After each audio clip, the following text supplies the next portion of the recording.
اعوذ باللہ من الشیطان الرجیم بسم اللہ الرحمن الرحیم۔ سامعین و ناظرین کرام، السلام علیکم ورحمۃ اللہ وبرکاتہ۔ سیدنا حضرت خلیفۃ المسیح الخامس ایدہ اللہ تعالی بنصرہ العزیز نے 10 مارچ 2023 کے خطبہ جمعہ میں بنگلہ دیش کے ایک احمدی نوجوان زاہد حسن صاحب ابن ابو بکر صدیق کی شہادت کا ذکر فرمایا۔ زاہد حسن صاحب 3 مارچ 2023 کو بنگلہ دیش کے نام نہاد علماء کے ہاتھوں شہید ہوئے تھے۔ انا للہ و انا الیہ راجعون۔ 3 مارچ 2023 کو بنگلہ دیش کے ملاؤں نے بنگلہ دیش ضلع پنجگڑھ کے ایک مقام احمد نگر میں جماعت احمدیہ کے جلسہ گاہ پر بھاری پتھروں سے پتھراؤ کیا، کلاڑیوں اور سریوں سے حملہ کیا۔ شہید مرحوم اس وقت جلسہ گاہ کے گیٹ پر شعبہ حفاظت میں ڈیوٹی دے رہے تھے۔ نام نہاد علماء کے حملہ کے نتیجہ میں جب زاہد حسن صاحب شہید ہو گئے تو وہ ملا ان کو گھسیٹتے ہوئے اپنے ساتھ لے گئے اور شہید مرحوم کا چہرہ مسح کر دیا اور ان کی شناخت بھی نہ ہو رہی تھی، جبکہ سیدنا حضرت محمد رسول اللہ خاتم الانبیاء صلی اللہ علیہ وآلہ وسلم نے مصلح کرنے سے سختی سے منع فرمایا ہے۔ سیدنا حضرت خلیفۃ المسیح الخامس ایدہ اللہ تعالی بنصرہ العزیز نے شہید مرحوم کا ذکر خیر کرتے ہوئے فرمایا کہ ان کی عمر 25 سال تھی اور وہ ابھی غیر شادی شدہ تھے۔ وہ 2 بہنوں کے بھائی اور اپنے والدین کے اکلوتے بیٹے تھے۔ انہوں نے 2019 میں اپنے ایک طالب علم دوست محمد رفعت حسین کی تبلیغ سے احمدیت کو اچھی طرح سمجھتے ہوئے جماعت میں شامل ہونے کی توفیق پائی تھی۔ وہ اس وقت یونیورسٹی میں BSc سائنس اینڈ ٹیکنالوجی کی تعلیم حاصل کر رہے تھے۔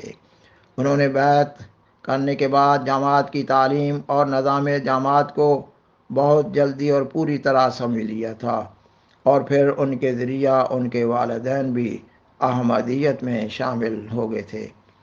آپ نے خطبہ جمعہ میں شہید مرحوم کا ذکر جاری رکھتے ہوئے فرمایا کہ انہوں نے بیعت کرنے کے 3 ماہ بعد ہی وصیت بھی کر دی تھی، اور جب ان سے پوچھا گیا کہ ابھی تو بیعت کی ہے تو وصیت کی کیا جلدی تھی، انہوں نے جواب دیا کہ جب سیدنا حضرت مسیح موعود علیہ السلام اپنے دعوی امام مہدی و مسیح موعود میں سچے ہیں تو ہمیں آپ علیہ السلام کے ہر بات پر عمل کرنے کی کوشش کرتے رہنا چاہیے۔ بلا شبہ شہید مرحوم ایک اچھے انسان اور مخلص احمدی مسلمان اور جماعت کے ایک اچھے کارکن تھے۔ ان کے فیس بک کے ذاتی اکاؤنٹ کے پروفائل میں قرآن مجید کی آیت وَمَن يَتَوَکَّلْ عَلَى اللَّهِ فَهُوَ حَسْبُهُ کا ترجمہ درج ہے، یہ کہ جو اللہ پر توکل کرے تو اللہ اس کے لیے کافی ہوتا ہے۔ سیدنا حضرت خلیفۃ المسیح الخامس ایدہ اللہ تعالی بنصرہ العزیز نے خطبہ جمعہ میں یہ بھی فرمایا کہ بنگلہ دیش کی حکومتی انتظامیہ نے جماعت احمدیہ کے جلسہ سالانہ کے بارے میں امن و امان کو یقینی بنانے کی یقین دہانی کروائی تھی، مگر نام نہاد علماء کے حملہ کے وقت پولیس بے بس نظر آئی۔ آپ نے اپنے خطبہ جمعہ میں شہید مرحوم کے لیے اور شہید مرحوم کے پسماندگان کے لیے دعا کی اور احباب جماعت کو بھی دعا کی تحریک کی۔ نیز عالمگیر جماعت احمدیہ کو احمدیت سے متعلق مشکلات کے دور ہونے کے لیے دعاؤں کی تحریک فرمائی۔ نیز فرمایا کہ وہ ملا جو اتنے متشدد ہوں کہ نعش کا بھی مصلح کریں، ان کو کس طرح ہدایت نصیب ہو سکتی ہے؟ ایسے لوگوں کے لیے تو یہی دعا ہو سکتی ہے، اللہم مزقہم، کہ اے اللہ تو خود ان دشمنوں کو ہلاک کر۔ سامعین و ناظرین کرام، آج کی مسلم دنیا کے نام نہاد علماء کا کردار انتہائی گندہ ہے۔ یہ لوگ اپنے قول و فعل سے پیارے مذہب اسلام اور سیدنا حضرت محمد رسول اللہ خاتم الانبیاء صلی اللہ علیہ وآلہ وسلم کے پاک اور مقدس نام کو بدنام کر رہے ہیں۔ آج کی غیر مسلم دنیا میں اسلام اور مسلمان کو دہشت گردی سے جوڑا جاتا ہے، مگر ان لوگوں کو اس کی کوئی بھی پرواہ نہ ہے، کیونکہ ان لوگوں میں قومی سوچ نہ ہے۔ ان کو موجودہ زمانے میں اسلام کی ضروریات کا علم نہ ہے۔ سیدنا حضرت مسلم معود رضی اللہ تعالیٰ عنہ اپنے شعری کلام میں فرماتے ہیں، اے مولویو کچھ تو کرو خوف خدا کا، کیا تم نے سنا تک بھی نہیں نام حیا کا؟ ہر جنگ میں کفار کو ہے پیٹھ دکھائی، تم لوگوں نے ہی نام ڈبویا ہے وفا کا۔ بیٹھا ہے فلک پر جو اسے اب تو بلاؤ، چپ بیٹھے ہو کیوں تم، ہے یہی وقت دعا کا۔ اور ان نام نہاد علماء اور ان کے پیروکاروں کا نقشہ ان کے اپنے ہی بڑے لوگ بہت برے الفاظ میں کھینچتے نظر آتے ہیں۔ مثلا ڈاکٹر علامہ اقبال نے اپنی کتاب بانگ دارا میں مسلمان کا نقشہ ان الفاظ میں کھینچا ہے، وضع میں تم ہو نصارہ تو تمدن میں ہنود، یہ مسلمان ہیں جنہیں دیکھ کے شرمائے یہود۔ اور نیز علامہ صاحب یہ کہتے ہوئے نظر آتے ہیں، ہاتھ بے زور ہیں الہات سے دل خوگر ہیں، امتی باعث رسوائی پیغمبر ہیں۔ اور جماعت اسلامی کے بانی مولانا ابو الاعلیٰ مودودی اپنی کتاب مسلمان اور موجودہ سیاسی کشمکش میں لکھتے ہیں، یہ انبوئے عظیم جس کو مسلمان قوم کہا جاتا ہے، اس کا حال یہ ہے کہ اس کے 999 افراد نہ اسلام کا علم رکھتے ہیں، نہ حق اور باطل کی تمیز سے آشنا ہیں، نہ ان کا اخلاقی نقطہ نظر اور ذہنی رویہ اسلام کے مطابق تبدیل ہوا ہے۔ باپ سے بیٹے اور بیٹے سے پوتے کو بس مسلمان کا نام ملتا چلا آ رہا ہے، اس لیے یہ مسلمان ہیں۔ اور خاکسار بیان کرتا ہے کہ جب مذہب بقول مودودی صاحب رسم و رواج کا مذہب بن جائے تو پھر انسان رسم و رواج کے طور پر اپنے پیدائشی اور آبائی مذہب کی پیروی کر رہا ہوتا ہے، نہ کہ ایسا انسان اللہ تعالیٰ اور حضرت محمد رسول اللہ صلی اللہ علیہ وسلم کے احکام مان رہا ہوتا ہے۔ اور ایسے انسانوں کو ہدایت نصیب نہیں ہوا کرتی۔ اللہ تعالیٰ قرآن مجید میں سیدنا حضرت محمد رسول اللہ صلی اللہ علیہ وسلم کے مخالف و معاند کفار مکہ کے ذکر میں فرماتا ہے کہ انہیں جب کہا جاتا ہے کہ اسلام پر ایمان لائیں تو وہ کہتے ہیں کہ ہم تو اپنے آباء و اجداد کے دین کی پیروی کریں گے۔ اور سیدنا حضرت مسیح موعود علیہ السلام کے دعویٰ کے وقت عالم اسلام کے حساس دل مسلمان مسیحا آخر الزماں کی بعثت کے لیے دعائیں کر رہے تھے، اور مسلمان کی حالت زار پر بھی مرثیہ خوانی کی جا رہی تھی۔ مشہور اہل حدیث عالم نواب صدیق حسن خان صاحب کے فرزند مولوی نور الحسن خان اپنی مشہور زمانہ کتاب اقتراب الساعہ میں مسلمانوں کی حالت زار کو اس طرح بیان کرتے نظر آتے ہیں۔ وہ لکھتے ہیں، یہ بڑے بڑے فقیر، یہ بڑے بڑے مدرس، یہ بڑے بڑے درویش جو ڈنکا دینداری خدا پرستی کا بجا رہے ہیں، سچ پوچھو تو دراصل پیٹ کے بندے، نفس کے مرید، ابلیس کے شاگرد ہیں، حلال حرام میں کچھ فرق نہیں کرتے، غیبت، سب و شتم، خدیجت و زور، کذب و فجور، افطرا کو گویا صالحات باقیات سمجھ کر رات دن بدریہ بیان و زبان خلق میں اشاعت فرماتے ہیں۔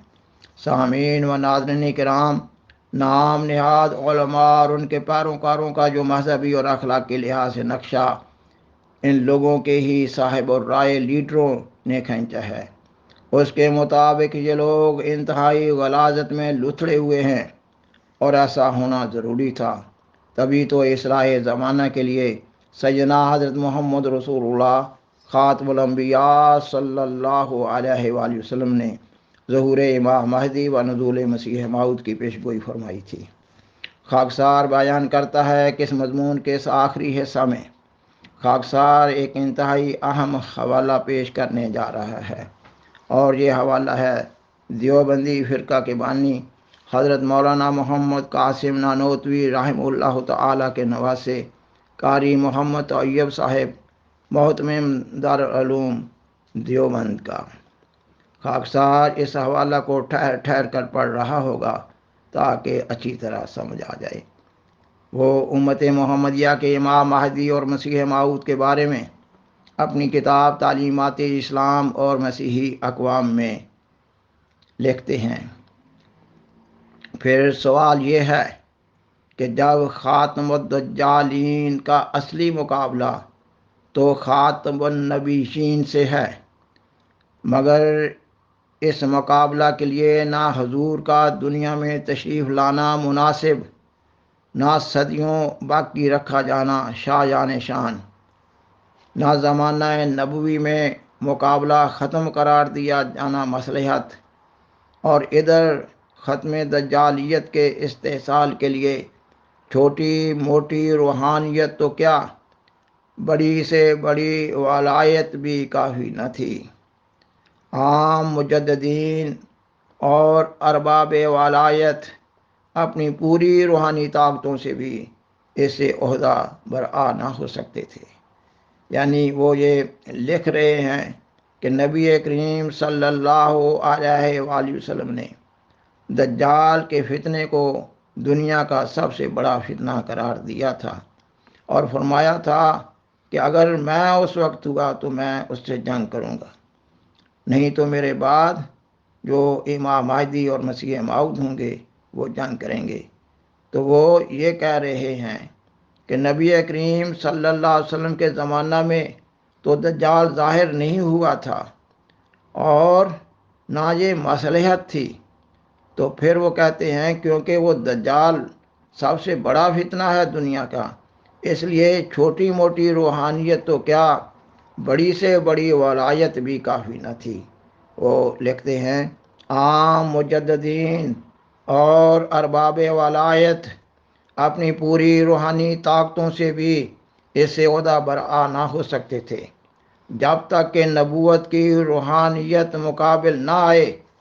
وہ یہ اعتراف کر رہے ہیں کہ نبوت کی روحانیت جو ہے وہ چاہیے، جو دجال سب سے بڑا فتنہ ہے اس کا مقابلہ کرنے کے لیے۔ وہ لکھتے ہیں بلکہ محض نبوت کی قوت بھی اس وقت تک مؤثر نہ تھی جب تک کہ اس کے ساتھ ختم نبوت کا پاور شامل نہ ہو۔ تو پھر شکست دجالیت کی صورت بجوز اس کے اور کیا ہو سکتی تھی کہ اس دجال اعظم کو نیست و نابود کرنے کے لیے امت میں ایک ایسا خاتم المجددین آئے جو خاتم النبیین کی غیر معمولی قوت کو اپنے اندر جذب کیے ہوئے ہو۔ وہ کہہ رہے ہیں کہ فتنہ دجال کو ختم کرنے کے لیے، یہ ان کے الفاظ ہیں کہ وہ کہہ رہے ہیں کہ ایسا خاتم المجددین آئے جو خاتم النبیین کی غیر معمولی قوت کو اپنے اندر جذب کیے ہوئے ہو، اور ساتھ ہی خاتم النبیین سے ایسی مناسبت تامہ رکھتا ہو کہ اس کا مقابلہ بعین ہی خاتم النبیین کا مقابلہ ہو۔ مگر یہ بھی ظاہر ہے، یعنی جو وہ خاتم المجددین آئے جب کوئی اس سے مقابلہ کر رہا ہو تو اس سے مقابلہ نہ مانا جائے، بلکہ وہ ایسے سمجھا جائے کہ وہ نبی کریم صلی اللہ علیہ وسلم سے مقابلہ کر رہا ہے۔ مگر یہ بھی ظاہر ہے کہ ختم نبوت کی روحانیت کا انجذاب اسی مجدد کا قلب کر سکتا تھا جو خود بھی نبوت آشنا ہو۔ تو وہ کہتے ہیں کہ کوئی چھوٹے درجے کا مجدد نبی کریم صلی اللہ علیہ وسلم کی روحانیت کا متحمل نہیں ہو سکتا تھا۔ تو وہ کہتے ہیں کہ ختم نبوت کی روحانیت کا انجذاب اسی مجدد کا قلب کر سکتا تھا جو خود بھی نبوت آشنا ہو۔ محض مرتبہ ولایت میں یہ تحمل کہاں کہ وہ درجہ نبوت بھی برداشت کر سکے، کہ جائے کہ ختم نبوت کا کوئی انعکاس اپنے اندر اتار سکے؟ نہیں، بلکہ اس انعکاس کے لیے ایک ایسے نبوت آشنا قلب کی ضرورت تھی، یعنی ایک ایسے نبی کی ضرورت تھی، ایک ایسے دل کی ضرورت تھی جو فی الجملہ خاتمیت کی شان بھی اپنے اندر رکھتا ہو۔ یعنی نہ صرف وہ یہ کہ امتی نبی ہو، بلکہ نبی کریم صلی اللہ علیہ وسلم کی شان عرفہ خاتمیت کا نور بھی اپنے اندر رکھتا ہو، تاکہ خاتم مطلق کے کمالات کا عکس اس میں اثر کر سکے، اور ساتھ ہی اس خاتم مطلق کی ختم نبوت میں فرق بھی نہ آئے۔ یہ دیکھیں کیسا واضح طور پر کہہ رہے ہیں کہ امت محمدیہ میں امتی نبی نور محمد صلی اللہ علیہ وسلم لے کر جلوہ گر ہو، لیکن ایسے طور پر کہ نبی کریم صلی اللہ علیہ وسلم کی ختم نبوت میں بھی فرق نہ آئے۔ خاکسار پھر ان کے الفاظ پڑھتا ہے، اور ساتھ ہی اس ختم مطلق کی ختم نبوت میں بھی فرق نہ آئے۔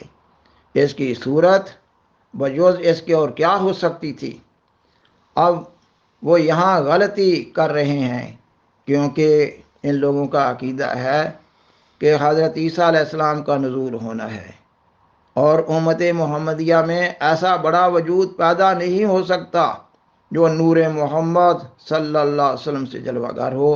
اس لیے وہ کہتے ہیں اس کی صورت بجوز اس کے اور کیا ہو سکتی تھی؟ پہلے اتنی شان بیان کی، اور پھر کہتے ہیں کہ اس کی صورت اور کیا ہو سکتی تھی کہ انبیاء سابقین میں سے کسی نبی کو جو ایک حد تک خاتمیت کی شان رکھتا ہو، اس امت میں مجدد کی حیثیت میں لایا جائے، جو طاقت و نبوت کی لیے ہوئے ہو، مگر اپنی نبوت کا منصب تبلیغ اور مرتبہ تشریح کے لیے ہوئے نہ ہو۔